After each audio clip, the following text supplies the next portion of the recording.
Today, I want to talk a little bit about Civil War memory. Civil War memory is very important, certainly very important in the news today. Whether we talk about whether Juneteenth that we're that commemorating today, whether that could become a national holiday.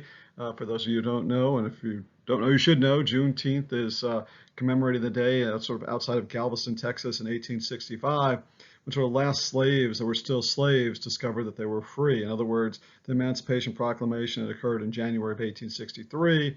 The 13th Amendment is working its way through the states in 1865.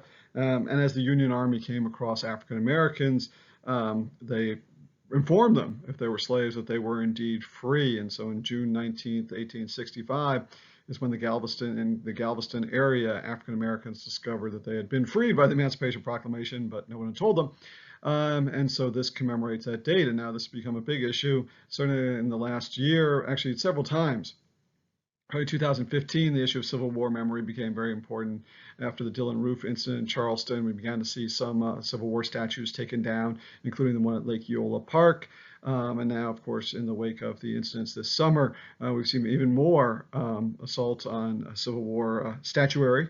And I'm going to allow the discussion board to discuss a little bit about this. But so what I'm going to talk about today is sort of memory in general. I'm also going to do a separate talk on how this works in Florida, particularly the Orlando area and Jacksonville, and sort of how it affects really the very much in the present. Memory is a very touchy subject to talk about. As William Faulkner, noted Southern writer, said, the past is never dead, it's not even the past. And people are from the true South. I don't consider Orlando to be the true South. I don't consider where I grew up in Miami to be the true South. But people in the true South, both African Americans and whites, consider the Civil War to be part of their day-to-day lives in some sense. So it is not even the past. Memory is very impersonal. When you talk about history, you could say you're going to make historical arguments. History, the interpretation of history changes over time. People talk about rewriting history. Well, that's what historians do. Since the Civil War has ended, there's probably been an average of a book a day published on the Civil War. Well, there's only so many times you need to find out what happened on April 12th, 1861. But to understand what that means, so what a particular event means, the causes and effects of that event, that can be interpreted and reinterpreted over time. And that's what historians do. But memory, in some ways, historians don't write memory. Memory is very personal. Once you start a sentence with, I feel that way about something, it's hard for me to refute that. If you say, when I see this monument, I feel upset, or when I see this flag, I feel proud.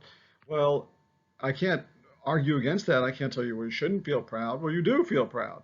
And so memory is sort of the personal connection you have to history. And that's what makes it in some ways so tense and people so upset when things change.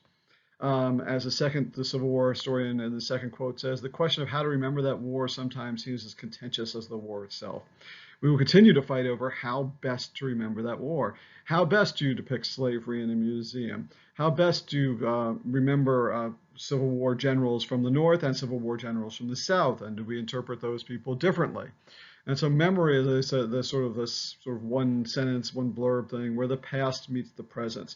And so we're going to talk a little bit about memory and how historians, national parks, authors commemorate the war.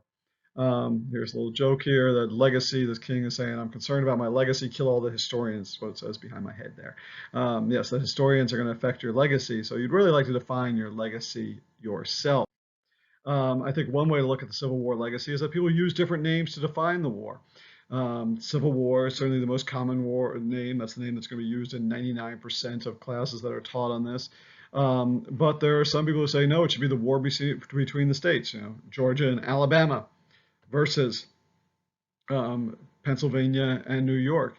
And this emphasizes sort of this idea of states' rights that many people talk about in terms of Southern heritage, that it is a war between all the people of the state and all the people of the other state.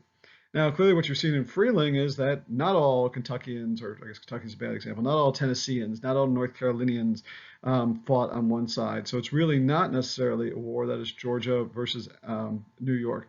Also, that people talk about the war between the states seem to imply some sanction that the Confederacy is legitimate because these states could form this Confederacy. And clearly the Union would argue that that's what they were really fighting a war about.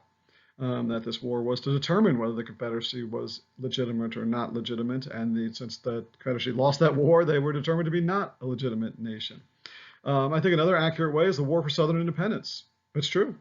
The South was trying to fight for their independence in the war, and it's a failed war for Southern independence. The War of the Rebellion, you don't really hear that term used, but it's a very common term. You see these books up here, probably the best collection or the sort of the early best collection of governmental papers, military papers that can be found is this 130 something volume collection called The Official Records of the War of the Rebellion. The Official Records of the War of the Rebellion used to be something that Civil War historians would love to get their hands on. If you ever find a complete set and have it in your house, you were cool in the world of Civil War historians. Now, of course, it's all available online, keyword searchable, and now libraries are probably giving them away because that's valuable shelf space they have with them. But this was the official federal government project that collected the Civil War papers, and they call it the Official Records of the War of the Rebellion. The next two are sort of twins there, the War of Northern Aggression. Again, this obviously is emphasizing a Confederate point of view. The War of Southern Aggression, McPherson has a chapter on this, that really it's the South that provokes the war, perhaps, looking at it that way. The War of Secession. Again, an accurate term like the War for Southern Independence. This is the South's efforts to secede. They didn't secede. Every once in a while, there's like the late unpleasantness, which clearly implies that this is something that we should just, move on from. It's just a little unpleasantness. Well, 630,000 or maybe up to 700,000 people die. 4 million pieces of property become 4 million free people. It's more than just a little unpleasantness here, so that's probably not a very good term to define this. One of the things I connected to the war between the states, I mentioned that this sort of emphasizes, you can actually call this a war of emancipation maybe, but it emphasizes this idea of states' rights versus slavery, and sort of give you a sense of the confusion of whether or not to call this a war for slavery or states' rights, or what other way confusion there could be here. Here are two people talking about this conflict. The first one, our new government is founded upon exactly the opposite ideas. Its foundations are laid, its cornerstone rests upon the great truth the Negro is not equal to the white man, that slavery, subordination to the superior races is natural, normal condition. So this quote is saying that the issue here, the issue at stake, the Confederacy is formed based on the idea of slavery. Now you have another quote from about 10 years later. I think the war had its origins in imposing principles of federation on one side, centralization or colonization on the consolidation on the other. Slavery, so-called, was but the question in which these antagonistic priorities were finally brought into actual and active conflict with each other. So the idea here is that this is federal government versus states' rights, which is being determined here. And so sort of this gives you the states' rights view, and so slavery is just the issue here. Clearly, I think most historians agree with the first one. Slavery is the fundamental cause of the Civil War. But if you argue states' rights, you could certainly quote the second one here. Now, the interesting thing here is that the same man said both of these quotes. Alexander Stephens, the vice president of the Confederacy in 1861, makes this famous speech of the cornerstone speech. The cornerstone of the Confederacy is slavery. Later on, after he serves as vice president and writes a history of the war when it ends, he comes up with this sort of opposite conclusion. So even individuals can change over time, or individuals can make a different argument over time. I think another way of looking at how the Civil War plays out in memory, and memory is going to be, where do you put this memory? Do you put statues on streets? Do you put names on schools? Do you put things just in a museum? Do you put things just in a cemetery? Do they go into national parks? And this is an example from a park. It's a national it's commemorating John Brown's raid. So in 1859, October 1859, John Brown raids Harper's Ferry, Virginia. He's trying to start a slave revolt. So this is 2 years before the Civil War, a year and a half really before the Civil War.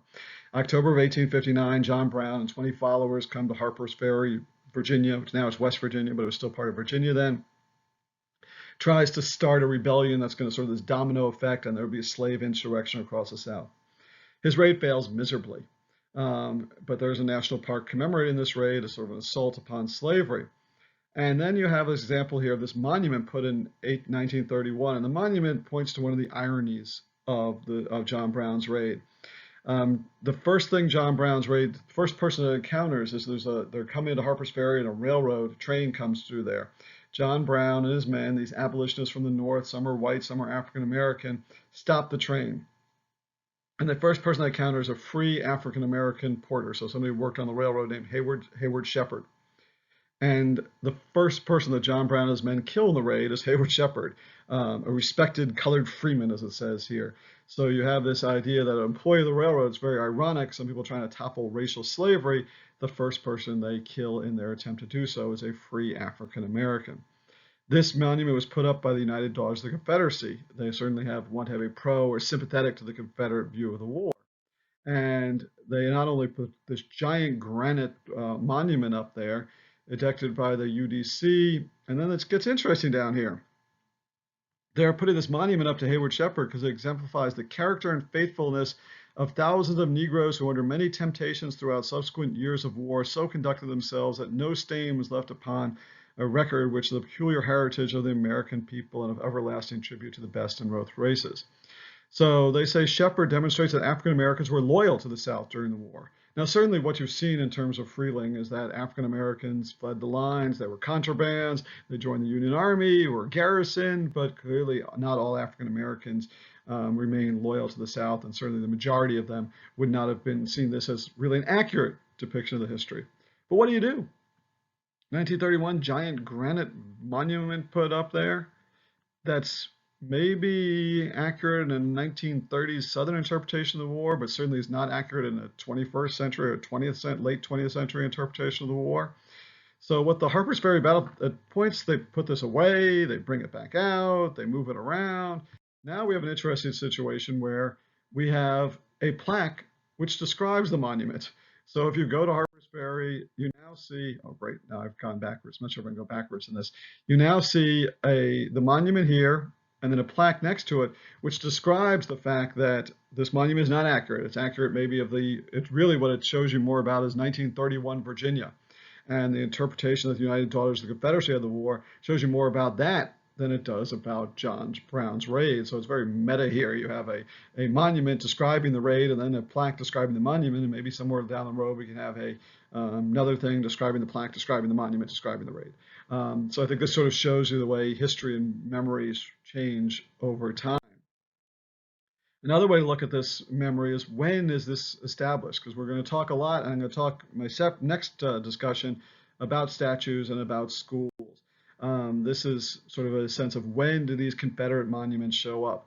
Most of them show up about 50 years after the war ends. They're celebrating the 50th anniversary of the Civil War, and you begin to see monuments show up here, other commemorations there, and certainly there's the dominant period right here. Interestingly enough, schools, if you look at schools, you actually go to the 1960s. Right after Brown versus Board of Education in 1954 integrates schools, that's when you begin to see some opposition. You begin to see Southern schools renamed for Confederate heroes. Stonewall Jackson, Jefferson Davis, Robert E. Lee. These schools weren't named in 1870. They weren't named in 1911. They tended to be named as these schools became integrated.